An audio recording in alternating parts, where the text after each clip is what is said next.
শেখ সিরাজ অজিত মাইতির পর আরও এক তৃণমূল নেতা শঙ্কর সর্দারের শাস্তির দাবিতে বেরমজুরের পোলপাড়ায় লাঠি ঝাঁটা হাতে বিক্ষোভ আদিবাসী মহিলাদের। কখনো অন্যের জমি কেড়ে নেওয়া তো কখনো বাড়িতে গিয়ে হুমকি দেওয়া প্রাক্তন পঞ্চায়েত সদস্য তৃণমূল নেতা শঙ্কর সর্দারের বিরুদ্ধেও অভিযোগের শেষ নেই।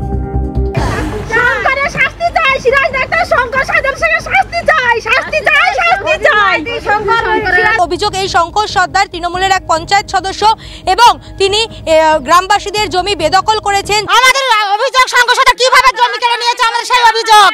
আমাদের বাড়ি বাড়ি গিয়ে বলেছে শঙ্কর সর্দার যে আমাদের জমি বিক্রি হয়ে গেছে, কি করে জমি বিক্রি করলো শঙ্কর সর্দার আমরা জানতে চাই।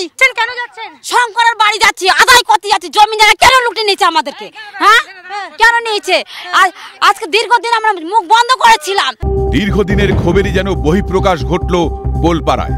সব অত্যাচারের ছাই চাপা আগুনে ঘি পড়তেই তা পুনরায় জ্বলে ওঠে, যার ফলে প্রতিবাদী মহিলারা শঙ্কর সর্দারের খোঁজে তার বাড়িতে চড়াও হয়, কিন্তু উধাও শঙ্কর। ফলে উত্তেজিত মহিলারা তার বাড়ি ভাঙচুর করে, ঘরের জিনিসপত্র ছুঁড়ে বাইরে ফেলে দেয়। কেন শঙ্কর সর্দার জোর করে তাদের জমি কেড়ে নিয়েছে তার জবাব চায় উত্তেজিত মহিলারা। ধমকি দিয়ে স্বামীকে মারার জন্য চেষ্টা করছিল, কেন করবে কেন?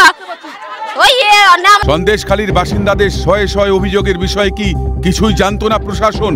উত্তরে ফের প্রশাসনিক গাফিলতির অভিযোগ তোলেন সন্দেশখালীর বাসিন্দারা, যদিও সব অভিযোগ অস্বীকার করেন শঙ্কর সর্দারের স্ত্রী। পুলিশ কিছু করেনি, বলছে সব মিথ্যা কথা সব।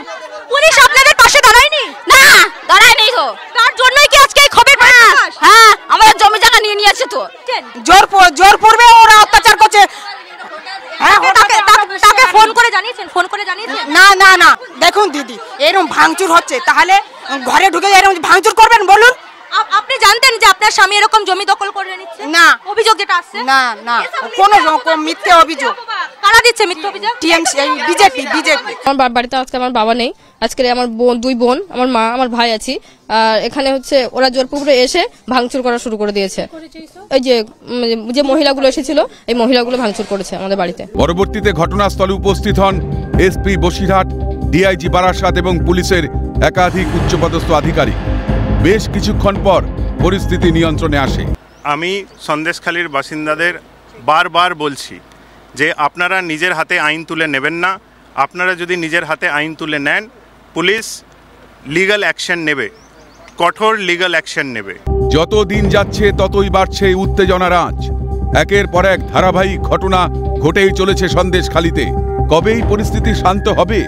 মানুষের ক্ষোভের নিষ্পত্তি হবে কবে? প্রশ্ন উঠছে।